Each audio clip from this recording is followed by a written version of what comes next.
Hey there, and welcome to the Happy Wife Mentor Podcast.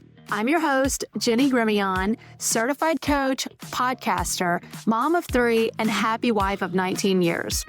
I help busy women in their 40s get their spark back in their marriages without any effort from their husbands. If you're ready to get happy and get the love and connection back that you desire, then you're in the right place.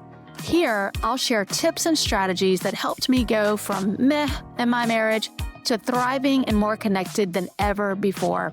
Are you ready, friend? Grab a LaCroix and let's get started. Hey there, and welcome back to the Happy Wife Mentor Podcast. I'm your host, Jenny Grimion, and I am excited to talk to you today about accepting yourself wholeheartedly and how that transforms your marriage. So, I wanted to speak to this because I find that a lot of us that are creative and maybe have really tapped into more of our feminine giftings sometimes have a shell or a wall up that we don't even realize, where we are scared to truly just be ourselves and accept ourselves for who God really made us to be, for fear of being judged. And especially, in our marriages, because I don't know about you, but for me, I'm the opposite of my husband in a lot of different ways. And isn't it funny how God puts us together with a spouse that is an opposite in many ways, and it becomes a complementary relationship, right? So we complement each other. So a lot of times it can be scary to really show up how you really are, because it is maybe so different than your spouse, and you fear being judged for that. So that's what I wanted to talk about today.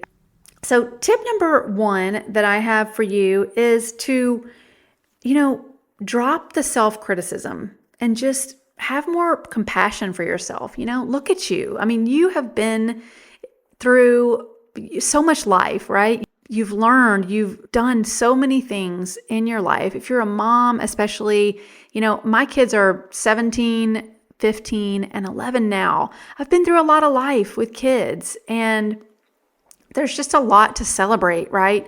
I think so often we can be critical of ourselves, especially if you have any kind of perfectionistic vein running, in your system, anything that you've picked up along the way, feeling like you need to, show up perfect, or maybe you don't even realize it. It's just something that, you really strive to be the best. And sometimes it can be a little bit unhealthy, but let's just take a minute to pat ourselves on the back and just have compassion for everything we've walked through. I mean, I don't know if you have teenagers, but goodness gracious, they are challenging. And there's been a lot that we've walked through with kids and, careers, and maybe you've moved across, states, right? And so instead of being so hard on ourselves, and especially in the realm of trying to be authentic and true to who we really are, let's just take a minute to take a deep breath and just give ourselves compassion. We've walked through a lot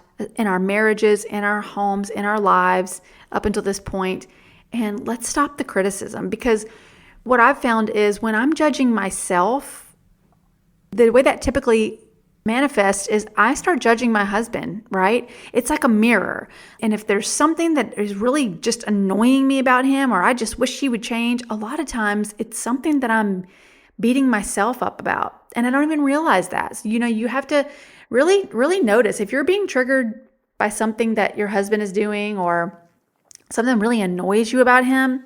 Is it possible that that's something that you just don't like about yourself, or you really wish that you could change about yourself? You're choosing to take it out on him, but really it's something that you're beating yourself up about.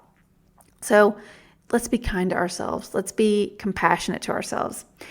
Number 2 is to celebrate who you are instead of, again, trying to be perfect, right? So, were you, or are you in a career that just does not fit for you anymore? Maybe you are. Maybe it is time to make a change. Maybe you have been trying to stick a round peg into a square hole for a long time and it's just no longer working. I know for me, I am really a creative person. I like change. I don't love the same thing over and over and over. And that can be a challenge for me in my marriage because my husband actually is the opposite. He thrives on things staying consistent, being able to predict what's next. So I really have to be mindful of that and know that that's just not how I am. And that doesn't mean that I can't, stay and do something for long periods of time. I mean, one example I always think about is like, I've had the same car for 13 years, like I don't always have to change everything, but there is some part of me that does get restless if something is mundane and monotonous and I have to keep things shaken up. But it's funny because we're opposites, okay, for instance, I love to try new restaurants and I want to try new food. My husband would go to the same restaurant and order the same thing all the time for date nights if he could. And he just doesn't understand me. He's like, why would you veer off? I mean, this is predictable. We know we like this. We sit at our same spot. And I'm just like, boring. I don't want that. And that's okay, right? Like, that's just how I am. That's how God made me. And so just learning, really starting to pay attention to like who it is that you actually are and celebrating it, because you don't want to be anybody you're not. It's never going to be good for your marriage if you are showing up as someone you're not. So I think it's a process. I know this is not easy, but really learning to just embrace all the good, the bad about you it's just freeing. And it's so good for your marriage, because if you feel like your husband really sees you and really knows you and accepts you, then there's just no better feeling in the world. Does that mean that he is going to be exactly like you? No. A lot of times they're opposite. And that is just the beauty and the fun of all of this process of a marriage and a relationship, right?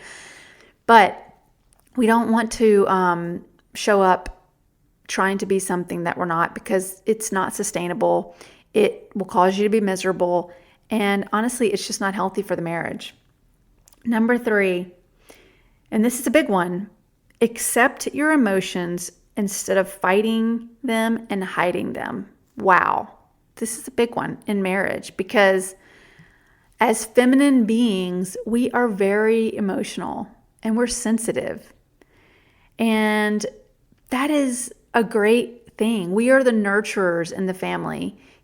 I know that our culture doesn't always support this. It doesn't seem like this is a valued trait in our culture, to be sensitive as a feminine woman.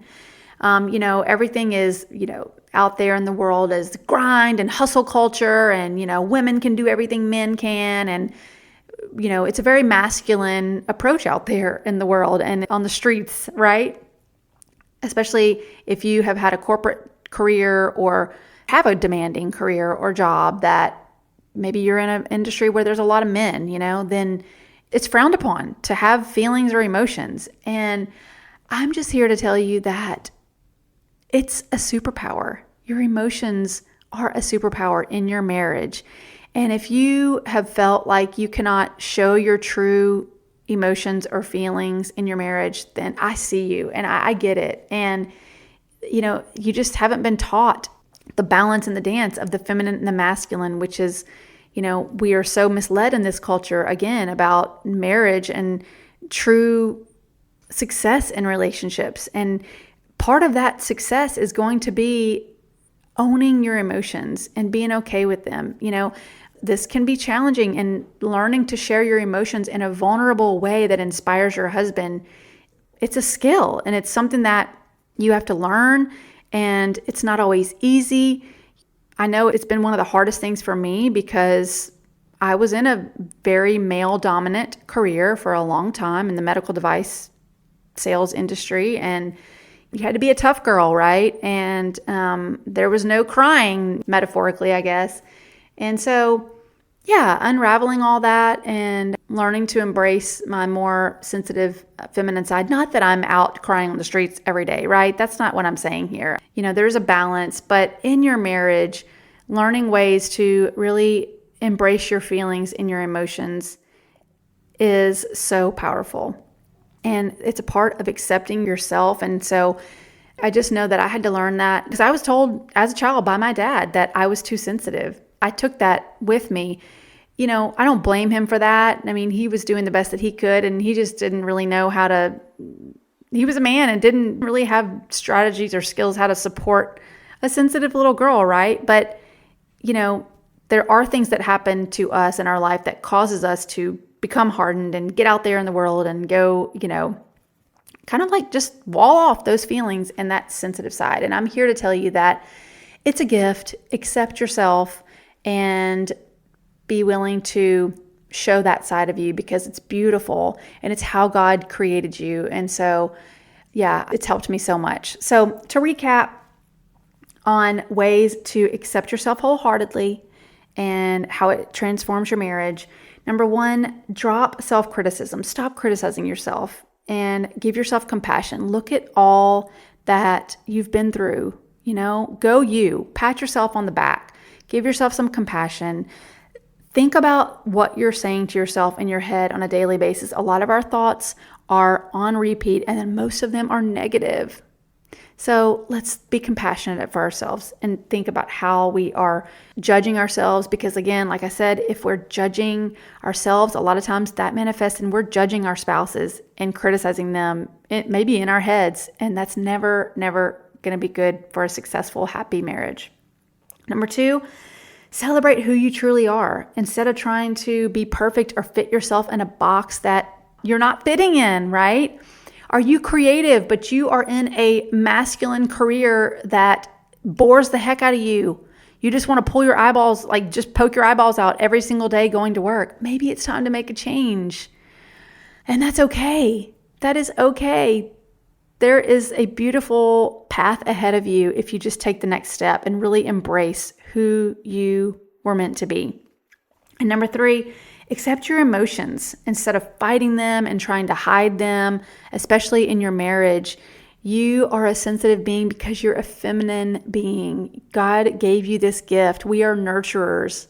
We are sensitive, and that is okay. Don't ever be ashamed of that. It's a beautiful thing. And I hope that you can learn to embrace that about yourself.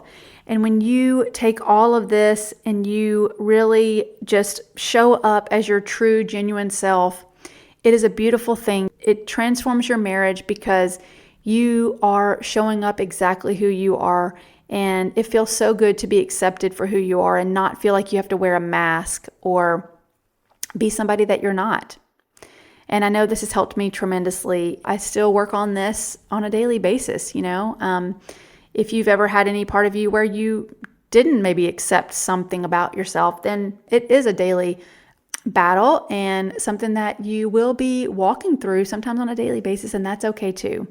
Progress over perfection. So I hope this helped you today. Please share this with someone who may need to hear it if you think it's fitting. And as always, I'd love to hear from you. You can email me at coaching@jennygrimion.com. And I hope to see you back here at the same time next week. And until then, take really good care of yourself. Bye-bye. Hey girl, I hope this podcast episode blessed you today. If it helped you in any way, I would so appreciate it if you shared it with a friend. Sharing is caring, and it's the best way for you to support me in this work. I would also love to hear from you. You can DM me on Instagram at Jenny Grimion, and you can also join my free Facebook community at the Happy Wife Club with Jenny Grimion. So go do something fun for yourself today, and I'll see you right back here next week.